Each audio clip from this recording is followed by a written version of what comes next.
प्रेम से बोलो गणेश जी भगवान की जय, सरस्वती मैया की जय, शंकर भगवान की जय, सदगुरुदेव भगवान की जय, युगल सरकार श्री राधे कृष्ण भगवान की जय।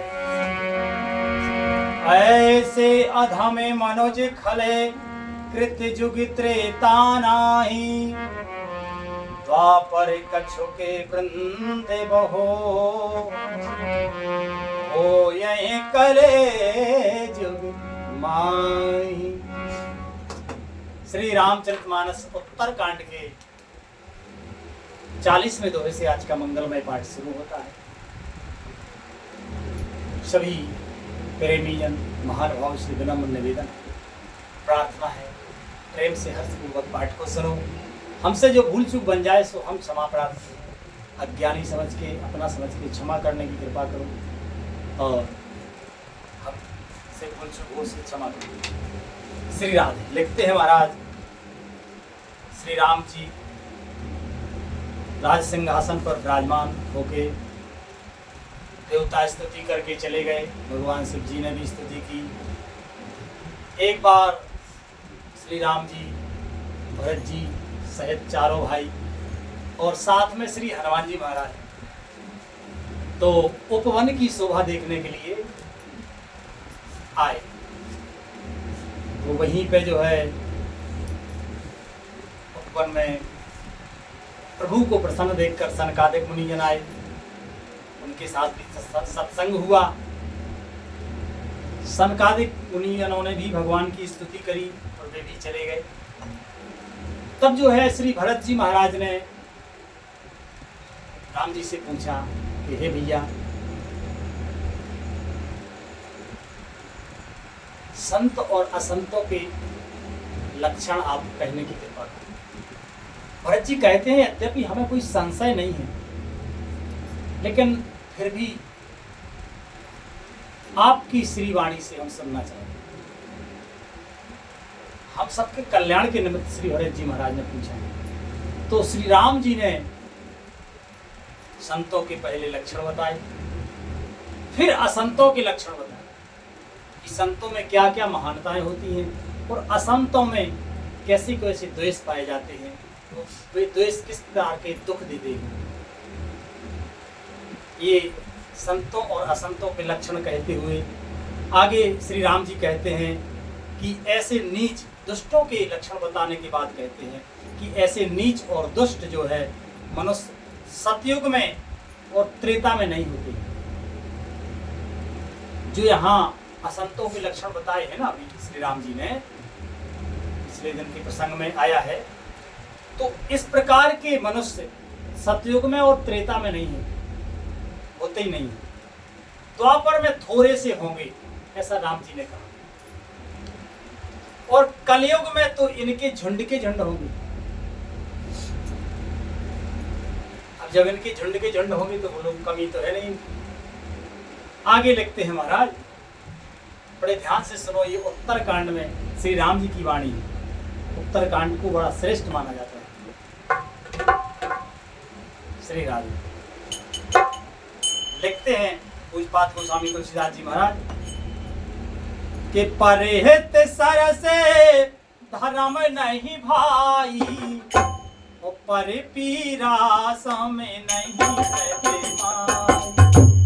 परेहित सर से धर्म नहीं भाई, पर पीरा सम नहीं अधमाई।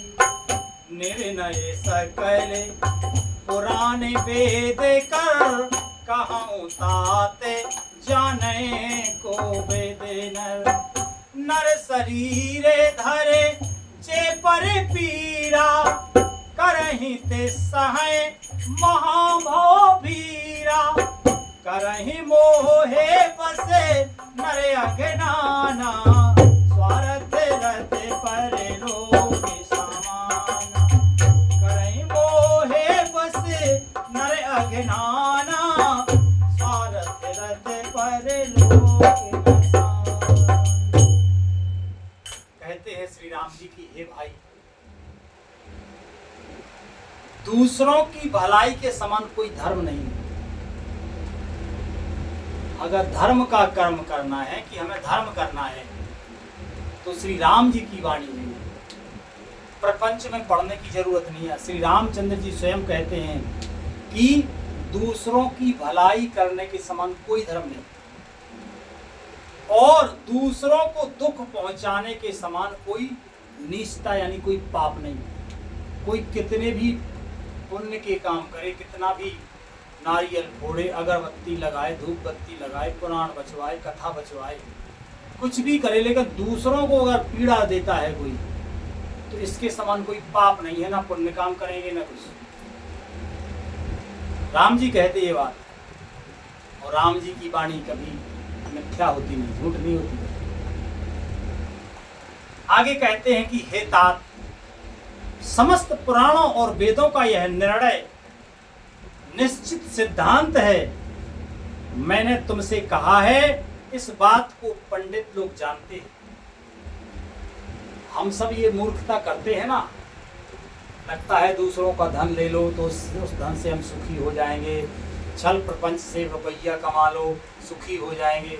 ये अज्ञान है। राम जी कहते हैं सिद्धांत की बात कही है कि दूसरों को सुख देने से सुख मिलता है और दुख देने के समान पाप नहीं है, और पाप का फल दुखदायी होता है। ये सिद्धांत है और इस सिद्धांत को ज्ञानी जानते हैं, तो फिर अज्ञानी जानते नहीं, इसीलिए तो वो अज्ञानी है। अज्ञानी लोग ही मूर्खता का काम करते हैं, फिर अपने ही कर्म से पीड़ा दुख पाते हैं। आगे लिखते हैं महाराज कि मनुष्य का शरीर धारण करके जो लोग दूसरों को दुख पहुंचाते हैं उनको जन्म मृत्यु के महान संकट सहने पड़ते हैं। मनुष्य मोहवश स्वार्थ परायण होगा, अनेकों पाप करते हैं। एक एक शब्द बहुत रहस्यमय है। ये शब्द को भगवान जिनको समझा दें, संतों की कृपा जिनको समझा दे वैसो है। कहते हैं कि मनुष्य मोह के वश स्वार्थ के परायण है, स्वार्थ के वशीभूत है और स्वार्थ के परायण होकर अनेक प्रकार के पाप करता है। इसी से उनका परलोक नष्ट हुआ रहता है, क्योंकि इस जीवन में जो कर्म करके आगे जाता है उसी प्रकार से उसका लोक निश्चित होता है। जैसा पाप करेंगे तो नरक को जाएंगे, पुण्य करेंगे तो स्वर्ग को जाएंगे, और पाप पुण्य दोनों करेंगे तो पुनः इसी मृत्यु लोक में भटकेंगे, और अगर भगवान का भजन करेंगे तो भगवान के धाम को जाएंगे। तो कहते हैं कि पाप करते हैं लोग अज्ञान के कारण, स्वार्थ के वशीभूत होके, इसी से उनका परलोक भी नष्ट हो जाता है। जो उत्तम लोग हैं वहां फिर इनकी गति नहीं। आगे लिखते हैं महाराज कि काल रूप तेने कहे में भ्राता, सुबह अरु असुबह कर में फलेगा ओ अस विचारे जे परम सयाने, भजहि मोहे संसति दुख जाने, त्यागहि कर्मे शुभा शुभदायक, भजहि मोहे सोरे नरे मुनि नायक, संत असंतन के गुण गासे, बिना पढ़े भोजन लग राखे, सुनहि तात माया कृते, गुण अर दोष अनेक, गुण यह उभयो ना देखे हो, देखाओ सो अभिगे। लिखते हैं गोस्वामी तुलसीदास जी महाराज। राम जी आगे कहते हैं भरत जी से कि हे भाई, मैं उनके लिए काल रूप भयंकर हो। और किन के लिए काल रूप हो? जो पाप आचरण करते और उनके अच्छे बुरे कर्मों का यथा योग फल देने वाला। राम जी कहते हैं कि जो लोग मोह के वश अनेकों पाप करते हैं, पाप अपनी इच्छा से जीव नहीं करता है, कोई कारण बनता है। मोह के वश हो गए, किसी लोभ के वश हो गए, किसी न किसी बुरी प्रवृत्ति के अधीन होके ही पाप करता है।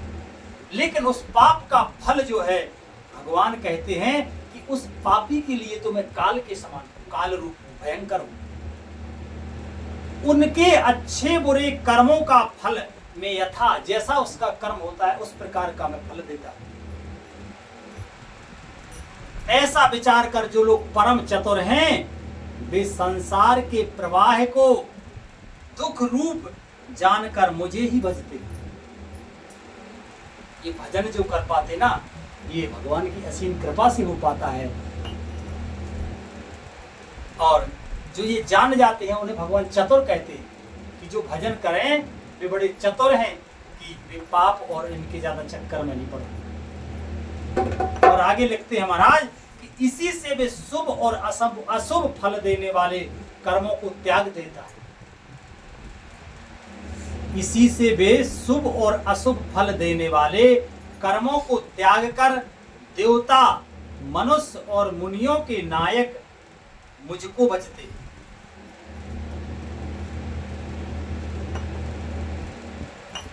जो जानते हैं कि कर्म करेंगे तो कर्म का फल या तो शुभ होगा या तो अशुभ होगा।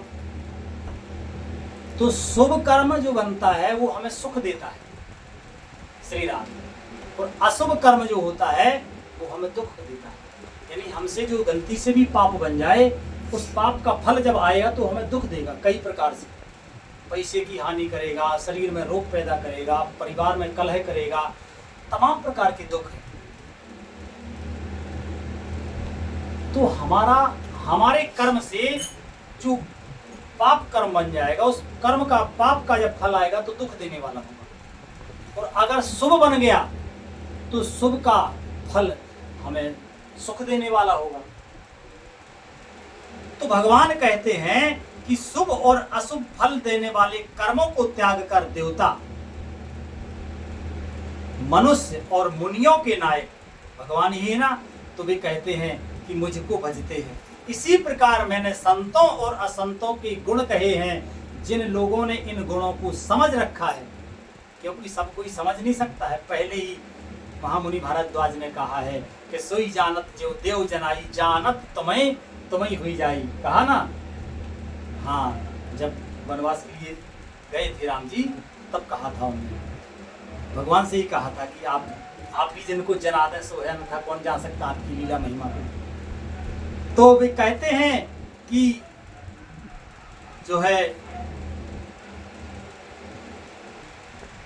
मैंने संतों और असंतों के गुण जो कहे हैं, जिन लोगों ने इन गुणों को समझ रखा है, वे जन्म मरण के चक्कर में नहीं पड़ते। हे तात सुनो, माया से रचे हुए ही अनेक गुण और दोष हैं, इनकी कोई वास्तविक सत्ता नहीं है। इन गुणों की कोई वास्तविक सत्ता नहीं, क्योंकि सत्य तो केवल परम सत्य भगवान श्री हरि ही, और कोई सत्य है ही नहीं। भगवान शंकर जी कहते हैं माता पार्वती जी से कि उमा कहूं मैं अनुभव अपना, वो सत्य हरि भजन जगत सब सपना है केवल। तो वे कहते हैं कि माया से रचे हुए अनेक गुण और दोष हैं, इनकी कोई वास्तविक सत्ता नहीं है। गुण इसी में है कि दोनों ही ना देखे जाएं, इसको विवेक कहते हैं। दोनों ही गुण और दोष ना देखे जाएं, इन्हें देखना ही अविवेक है। जो गुण और दोष को दूर देखते हैं उसे अविवेक कहते हैं, क्योंकि अविवेक मतलब अज्ञानता। जिसे ज्ञान नहीं है वही अविवेक है। दूसरे के गुण दोष देखना तो बहुत नुकसान देने वाला है। आगे लिखते हैं महाराज कि श्री मुखे बचन सुनत सबे भाई, हर से प्रेम न हृदय समाई। करई विनय अति वारहि वारा, हनुमान ही ये हर से अपारा।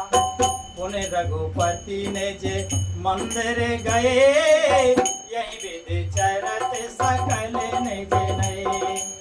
बारे बारे नारद मुनि आवे, चरित पुनीत राम के गावे। नित नव चरित देखे मुनि जाए, ब्रह्मलोक सबे कथा कहाए। सुन विरचे अतिशय सुख माने, पुन पुन तात करहु गुण गाए। सनकादिक नारद सराहि, यद्यपि ब्रह्म निरत मुनि आए। सुन गुण गान समाधि विसारी, सादर सुनाऊं परम अधिकार। भगवान के श्री मुख से ऐसे वचन सुनकर सब भाई हर्षित हुए। प्रेम उनके हृदय में समाता नहीं है। ये सुख कैसे मिलता है, ये हृदय में आनंद कैसे होता है, इसके लिए वाणी नहीं है। ये तो प्रीति की रीति रंगीलो ही जाने, ऐसी बात है। ये बार बार बड़ी विनती करते हैं, विशेषकर हनुमान जी के हृदय में अपार हर्ष है।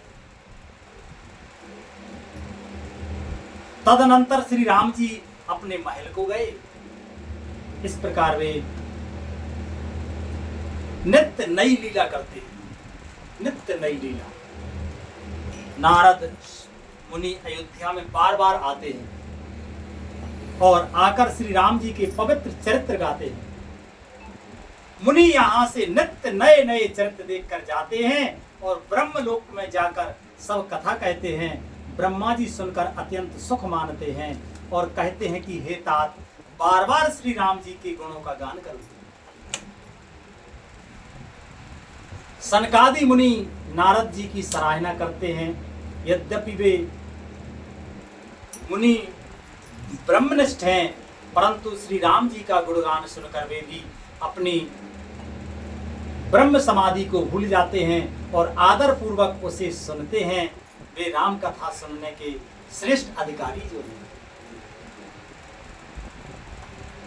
कि जीवन मुक्त ब्रह्म पर चरित सुनाहे, तज ध्यान जे हरि कथा न करे रति, तिनके हिये पाषाण। सनकादि मुनि जैसे जीवन मुक्त और ब्रह्मनिष्ठ पुरुष भी ध्यान यानी ब्रह्म समाधि को छोड़कर श्री राम जी के चरित्र को सुनते हैं।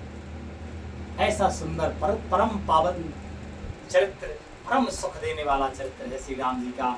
यह जानकर भी जो श्री हरि की कथा के से प्रेम नहीं करते, उनके हृदय सचमुच ही पत्थर के समान है। आज कथा का मंगलमय विश्राम यही होता है। प्रेम से बोलो श्री राधे कृष्ण भगवान की, श्री रामायण मैया की, श्री हनुमान जी महाराज की। विशेष प्रेम उन्हीं के हृदय में ना कि हरे कृष्ण कृष्ण कृष्ण हरे हरे, हरे राम हरे राम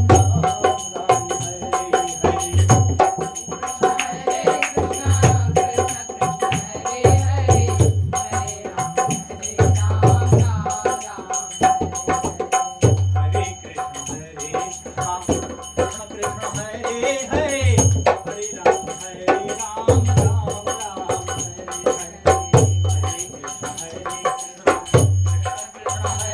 हरे।